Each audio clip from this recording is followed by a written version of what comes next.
welcome to this tutorial on maximizing the potential of using KTern AI Digital Labs in your UAT. Today, we'll take you through the key steps to ensure your application aligns seamlessly with your business requirements.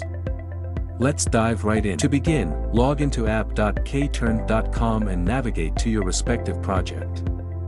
This ensures you're in the right context for your testing activities. Navigate to My Workspace, a personalized space where you can view your day-to-day activities including overdue items. To focus on UAT-related ones, select your name from Select Participants, and list of test cases related to UAT will appear. Click on the scripts icon, and you will be navigated to Test Labs, a repository to govern and manage your test scripts. Now navigate to Test Center. Here you will be able to see the details of the respective test case, and now click on Start Execution to execute the test case. After running a test script, accurately mark its status, passed for successful scripts, untested for those needing attention, and if the step is failed, raise it as part of defect by defining issue title, description, assigned to, planned from and planned to date along with priority of issue.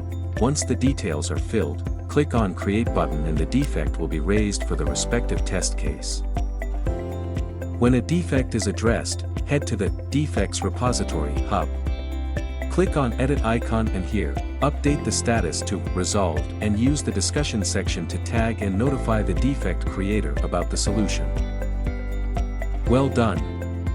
You have successfully executed UAT scenarios and managed defects using KTern AI Digital Labs. These streamlined processes contribute to the overall quality and reliability of your application.